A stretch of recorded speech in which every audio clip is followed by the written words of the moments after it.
অনেকেই এসে বলবে রমজান মাস তো শেষ হয়ে গেছে আর আপনি এখন এসে পেঁয়াজের রেসিপি দিচ্ছেন।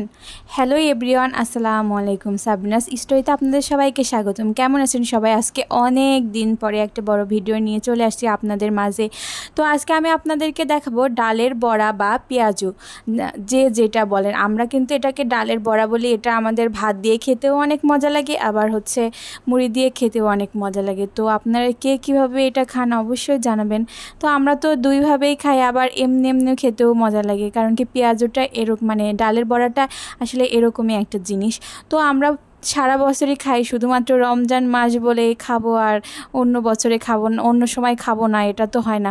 তাই ভাবলাম যে আপনাদের সাথে শেয়ার করি। আসলে এটা ভিডিওটা অনেক দিন আগেই করা হয়েছিল, কিন্তু রোজার মাসে এত পরিমাণ ব্যস্ত ছিলাম যে বড় ভিডিও আপনাদের এডিট করে ভয়েস ওভার দিয়ে দেওয়ার সময় পাই নাই। তো মনে করলাম যে রমজান মাস শেষ হয়ে গেছে, তো কি হয়েছে, এখনই দিয়ে দেই। তো প্রথমেই তো দেখলেন আমি ডালটা ভালোভাবে পাটায় বেটে নিয়েছি। এমনিতে ব্লেন্ডারে ব্লেন্ড করলেও হয়, কিন্তু ব্লেন্ডারে ব্লেন্ড করলে আমার কাছে বেশি একটা মজা লাগে না, এই জন্য আমি পাটায় বেটে নিয়েই এটা করি। আর পাটায় বেটে নিয়ে করলে কিন্তু টেস্টটা একটু অন্যরকম হয়, আপনারা অবশ্যই করে দেখবেন। আর এমনিতে যাবতীয় যা মশলা, যেমন পেঁয়াজুতে আমরা পেঁয়াজটা একটু বেশি দেওয়ার চেষ্টা করি, তাহলে খেতে বেশি মজা লাগে। আর কাঁচামরিচ দিয়ে আমরা করি। আর হলুদের গুঁড়া, একটু সামান্য পরিমাণ ধনিয়া গুঁড়া, আর লবণ, পরিমাণ মতো লবণ দিয়ে, আর একটু বাসনা হওয়ার জন্য এলাচ আর দারুচিনি একটু বেটে দিলে খুব টেস্ট লাগে এটা কিন্তু খেতে। আপনারা অবশ্যই দিয়ে দেখবেন। দিয়ে আমি সুন্দরভাবে আগে থেকে বেটে রাখা ডালটা ভালোভাবে মাখিয়ে নিয়েছি হাত দিয়ে।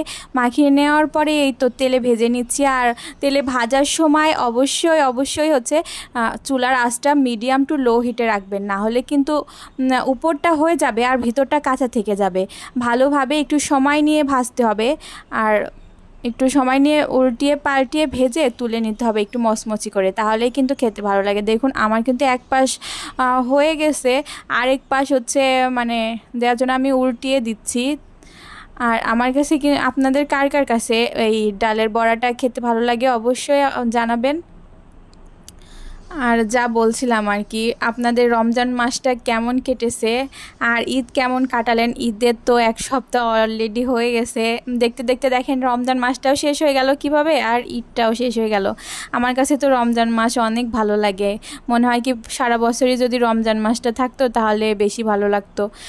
আর এমনিতে আপনাদের সবার ঈদ কেমন কেটেছে অবশ্যই জানাবেন। আর অনেক দিন ধরে বড় ভিডিও দেওয়া হয় না, তাই ভাবলাম যে আজকে আপনাদের সাথে একটা বড় ভিডিও দেই। ভালো থাকবেন।